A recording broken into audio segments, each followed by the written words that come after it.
Hello students, जैसा कि आप लोगों को पता है हमने पिछली क्लासों में एल्डिहाइड और कीटोन का ऑक्सीडेशन देखा था।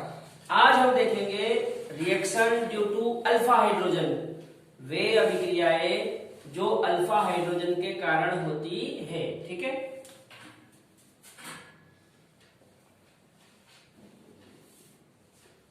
Reactions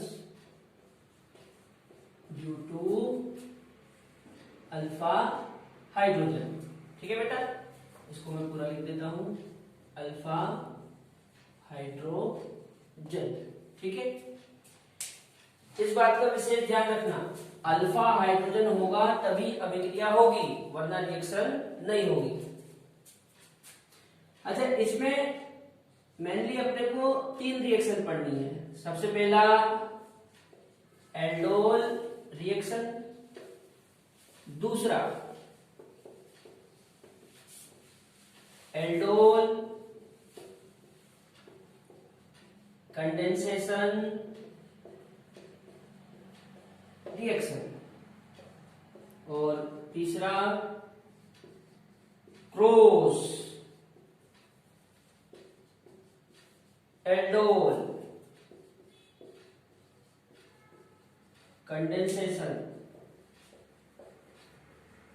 reaction. ठीक है बेटा, पहली रिएक्शन क्या, एल्डोल रिएक्शन, दूसरी एल्डोल कंडेंसेशन रिएक्शन, और तीसरी है क्रॉस एल्डोल कंडेंसेशन रिएक्शन। ये दोनों रिएक्शन जनरली अपन एक साथ भी देख सकते हैं, अभी हम उसी को आगे देखेंगे। याद रखना, ये तीनों रिएक्शंस अल्फा हाइड्रोजन की प्रेजेंस में होती है। यदि अल्फा हाइड्रोजन नहीं है तो रिएक्शन नहीं होगी। एक एक करके तीनों को देखते हैं। सबसे पहला एल्डोल रिएक्शन को अपन देखते हैं। ठीक है,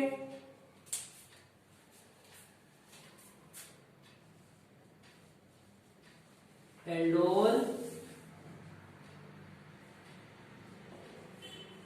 रिएक्शन, इसमें बेटा कुछ चीजें समझ लो जो कि जरूरी है। सबसे पहला तो इस रिएक्शन में एल्डिहाइड प्लस एल्कोहल जब दोनों साथ में होंगे तो बनेगा एल्डोल।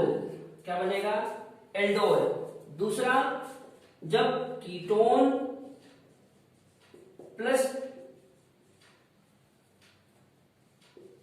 एल्कोहल साथ में होंगे तो बनेगा कीटोन। याद रखिए बात, एल्डिहाइड और एल्कोहल दोनों जब एक ही स्ट्रक्चर के भीतर होंगे तो उसको बोलेंगे एल्डोल। कीटोन और एल्कोहल जब दोनों एक ही स्ट्रक्चर के भीतर होंगे तो उसको बोलेंगे कीटोन। अब एक एक करके देखते हैं कि एल्डोल कैसे बनेगा और दूसरा कीटोल कैसे बनेगा। चलिए ये वाला देखते हैं, एल्डोल। एक एग्जांपल से अपन समझते हैं कि एल्डोल किस प्रकार बनेगा। जैसे मान लो फॉर एग्जांपल CH3CHO, ये एक एल्डिहाइड है। यहां पे एरो पे इस तरह से लिखा होगा डाइल्यूट NaOH, या कोई दूसरा बेस भी हो सकता है, डाइल्यूट होना चाहिए। दूसरा हीट, और यहां पे प्रोडक्ट, या ठीक है प्रोडक्ट।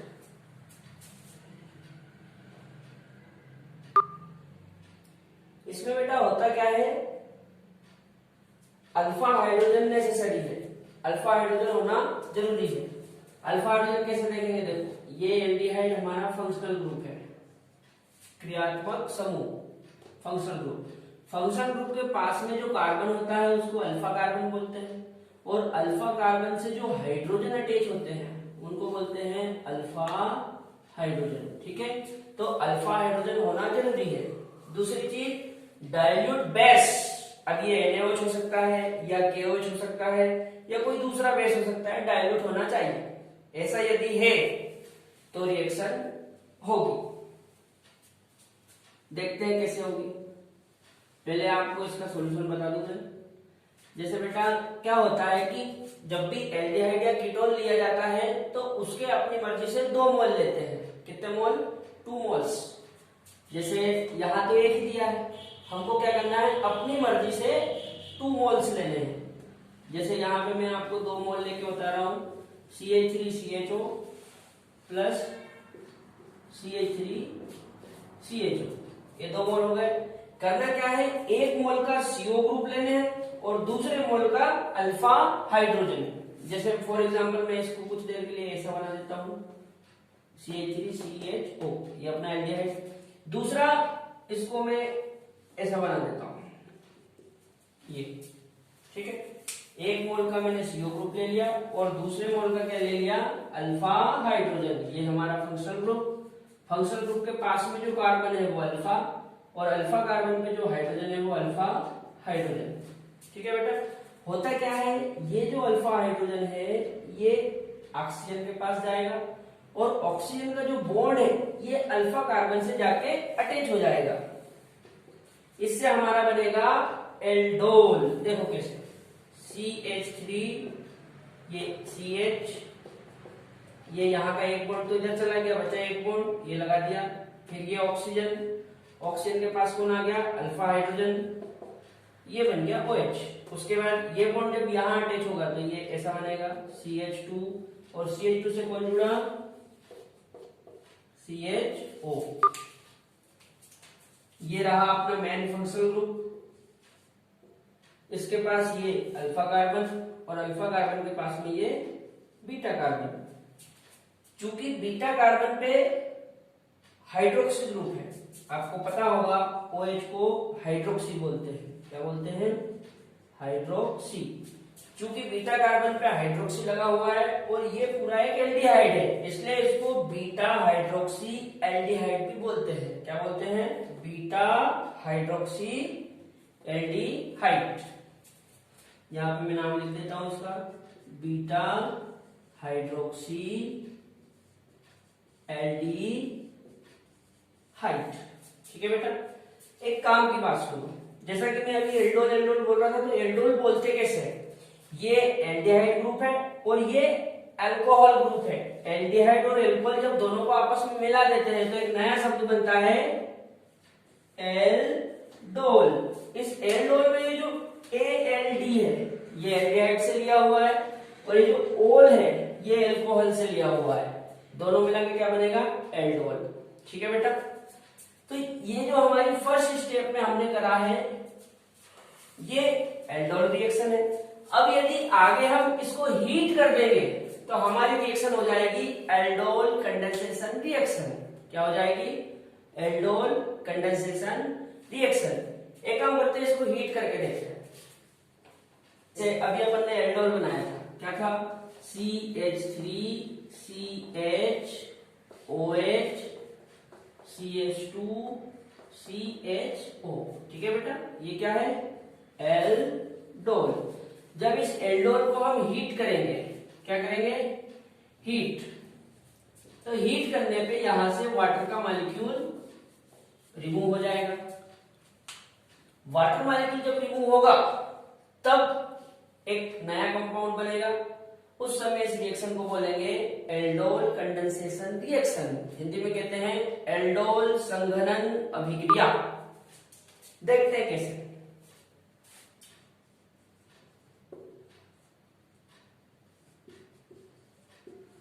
इसको मैं ये इस तरह से बना देता हूं OH, और यहां से बेटा हाइड्रोजन जाएगा। ये देखो, ये हमारा फंक्शनल ग्रुप है। फंक्शनल ग्रुप के पास ये अल्फा और ये बीटा। बीटा कार्बन से जाता है OH और अल्फा कार्बन से जाता है H। दोनों मिला के ये वाटर यहां से बाहर हो जाएगा। तो ऐसा करते हैं, एक हाइड्रोजन ऐसा अलग ले लेते हैं एंड CHO। जब यहां से वाटर का मॉलिक्यूल बाहर रिमूव होगा तो ये अल्फा और ये बीटा, अल्फा बीटा के बीच में एक डबल बॉन्ड आ जाएगा। आपको याद होगा जब डबल बॉन्ड आ जाता है तो उसको बोलते हैं unsaturated, असंतृप्त।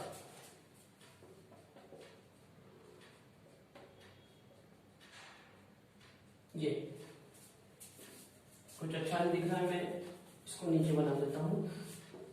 CH3 CH double bond CH CHO। ठीक है बेटा, ये हमारा मेन फंक्शनल ग्रुप है। इसके पास में ये अल्फा कार्बन और अल्फा के पास में ये बीटा। आप देखो अल्फा और बीटा के बीच में एक डबल बॉन्ड है और डबल बॉन्ड को बोलते हैं unsaturated hydrocarbon.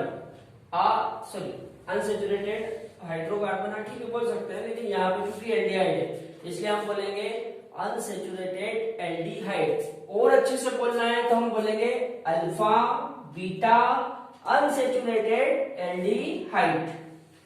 Alpha beta unsaturated aldehyde. कुछ समझ में आया?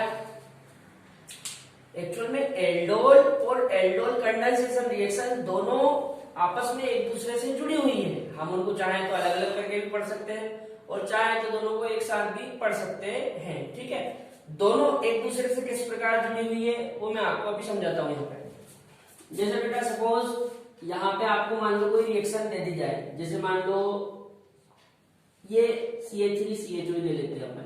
ठीक है, ये एक ऐसा एल्डिहाइड है जिसमें अल्फा हाइड्रोजन उपस्थित है। चूंकि एल्डोल रिएक्शन और एल्डोल कंडेंसेशन रिएक्शन और क्रॉस एल्डोल कंडेंसेशन रिएक्शन तीनों ही अल्फा हाइड्रोजन के कारण होती है, इसलिए अल्फा हाइड्रोजन होना नेसेसरी है, जरूरी है। यदि इसको बेटा इस तरह से लिख दिया जाए जैसे 1 डाइल्यूट NaOH और इससे मान लो आपका कंपाउंड बना A। ठीक है, अब ये जो A बना है यदि मैं इसको हीट कर दूं, क्या कर दूं? हीट, तो मान लिया जाए हमारा कंपाउंड बना B।